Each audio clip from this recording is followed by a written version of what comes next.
What about this one? 71% enjoy their roles and feel secure. Well, they did pre-COVID. I think this was done pre-COVID, right?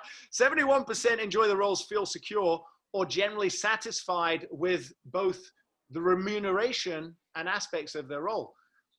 And again, that's quite good because it seems quite high, but I just thought, curious fact, what was your thoughts on that one? Well, you look sales versus property management, you know, and so I'm talking real estate in general. You're going to fit into one of those two buckets. In sales, you're typically very highly commission based, which means you don't have a solid salary there.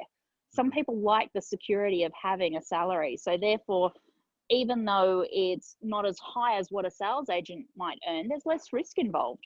Because let's face it, as a sales agent, it doesn't matter how sweet and kind you are and how much people love you. If you're not doing the deals, you don't get to buy the shoes. Yeah. Those Louboutins, right? That's right. $1,500 a pop. You need to be doing some deals. Which leads to this one. 56% feel they have got great career progression. Now, based on what you just said there, it's a great pickup. Is maybe it's the comms side, but is it moving from? Do they dabble their toes into property management with a view? Does the progression go into sales, or what is career progression for property managers? Everyone has their own view on what career progression is. There is no set rule as to what that looks like. You know, and even if I look at property management today, many businesses operate by having specialists at things. And as a, you know, if you've got a business that has a specialist, a leasing specialist, and they have a maintenance specialist, they have an inspection specialist, they have, you know, someone who deals with the clients, they have some, you know, a new business specialist, a team leader. There are places for you to go and learn things so that you can progress in your career. You're not sitting there doing the same thing over and over and over again. There are places to go. Definitely a place to go. Another one that stood out for me is in the last few years, I'd be very curious on your take for this, given the tenure you've had in industry. The demand in market has been increasing quite significantly with lots more investors over the last few years and renters, where now there is, I found this quite surprising, over 40,700 people employed within industry and property management. I was like, I actually hadn't thought about that many people in industry. How have you seen that panning out in your time? Is that accurate? Does that feel about right? Is there so much more? Feels about right. You know, and it chops and changes with the market. As the market gets tougher and tighter, the strong stay. And those that just think real estate's a really easy gig, I get to turn up, open doors, and I get paid, suddenly realize that that's not actually the gig.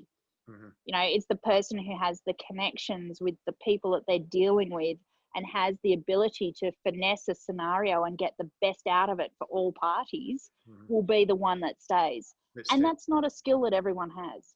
Yeah, it's fine if it fits and works for you or not. I love this one. Coming from development, this one stands out. 75% regular attend training, and definitely in the last 12 months. Yes, go training, right? Go training. Now, obviously, I mean, this would be part of your remit and your role anyway, right? As you're organizing and setting these structures in place. What sort of regularity are you seeing that good property managers invest in their own development and continual upskilling and learning? Great property managers are doing something every day. So I'm not saying they're sitting down there for 2 hours doing something for two, you know, it might be that you watch a quick 3-minute something and you tweak one little bit. And if you tweak a little bit every day, that adds up. Adds up big time. We're currently doing a program at the moment. Let's call it Master Chef for Real Estate, or Joe Hooker Accelerate. We're doing it with one of the local industry, I want to say journo, but they're more than that, called Elite Agent. And anyway, the program goes for 30 days. And the whole facet behind it is you do a little bit each day. And we have a check-in board, so there's accountability, there's points involved in it, there's prize money to win. But it's that whole thing of having the discipline to do a little bit each day and try something that's out of your comfort zone on a regular basis. And then we have a look at where each individual is after the 30 days. And everyone's taken their own journey. Everyone's done the same course, but they've all done a different journey and got different outcomes out of it. But it's that whole consistency of always looking at how could I do this better?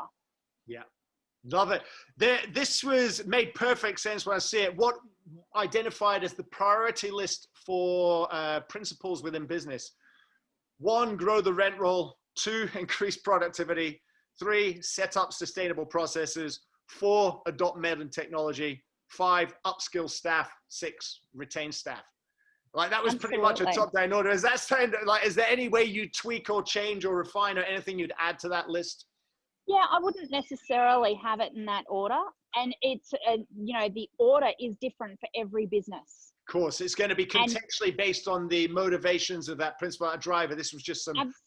Absolutely. But it is definitely, you know, that whole more. So whether it be more properties, whether it be more money, whether it be efficiency, minimizing risk, all of that kicks in. But the retention piece, and it's definitely retention of staff, but in property management, also retention of the properties that we manage. Because if we don't keep the properties we manage, it doesn't matter how many you bring in, you're not growing.